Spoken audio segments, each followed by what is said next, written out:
தலைவர் விஜயோட வருகை கொஞ்சம் அதிகமா இருக்கிற மாதிரி ஃபீல் ஆகுது எல்லாருக்குமே. எனக்கும் கூட மனசுல டிவிக்கே தான் வரும் அப்படிங்கிற எண்ணம் இருக்கு. அநேகமா விஜய் தான் வருவார்னு நினைக்கிறேன். டிவிக்கே தான் அதிகமா சொல்றாங்க. கள்ள ஓட்டு போடாம இருந்தா விஜய் ஜெயிப்பார்.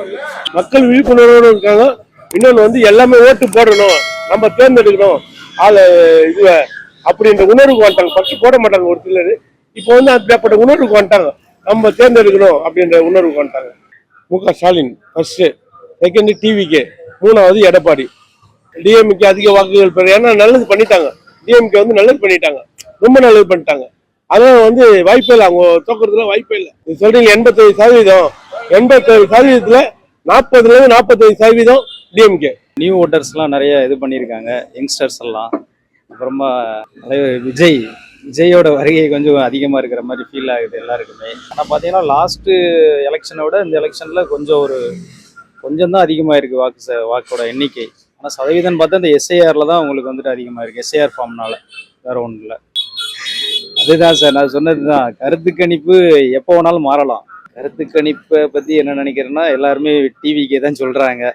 எனக்கும் கூட மனசில் டிவிக்கே தான் வரும் அப்படிங்கிற எண்ணம் இருக்குது.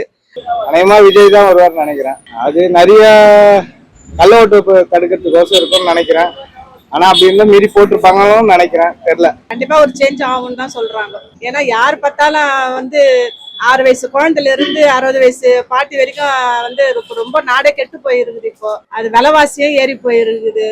நடுத்தர மக்கள் ரொம்ப கஷ்டப்படுறாங்க. பண்ணுனாங்க, அதுலயும் கூட நிறைய பேருக்கு வந்து அந்த ஃபார்ம்லாம் கொடுக்க முடியாத சூழ்நிலைகள்லாம் இருக்கு. நான் கேள்விப்பட்ட வரைக்கும் அந்த மாதிரி இல்லாம இருக்கிறது. அதாவது அவங்களுக்கு வந்து மறுபடியும் கூட ஓட்டு உரிமை இல்லாம இருக்கக்கூடாது யாருக்குமே. 18 வயசு ஆயிடுச்சுனாலே அவங்களுக்கு கண்டிப்பா ஓட்டு உரிமை இருக்கணும். அந்த மாதிரி ஒரு ஃபார்முலா இருக்கணும். ரெண்டு இடத்துல இருக்கிறது கண்டிப்பா தவறு தான். ஒரு இடத்துல வச்சுக்கலாம், ஒரு இடத்துல கரெக்டா இருக்கணும். கொஞ்சம் இந்த முறை வந்து ரொம்ப டஃப்பா தான் இருக்குன்ற மாதிரி தோணுது.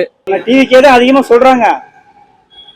ஆளுங்கட்சி இருக்கப்போ எப்படி வந்துருக்கு, டிவிக்கே வர வாய்ப்பு இல்லைன்னா அவனுக்கு ரசிகர் பண்ண நிறைய இருக்கனால கொஞ்சம் மக்களும் கொஞ்சம் சப்போர்ட் இருக்கு. அதெல்லாம் ஒரு 10-20 வருஷத்துக்கு முன்னாடி இருந்த கருத்து கணிப்பெல்லாம் நியாயமா இருந்துச்சு. இப்போ அவன் இஷ்டத்துக்கு என்னென்ன தோணுதோ அதெல்லாம் சொல்லிட்டு இருக்காங்க, அவ்வளவுதான்.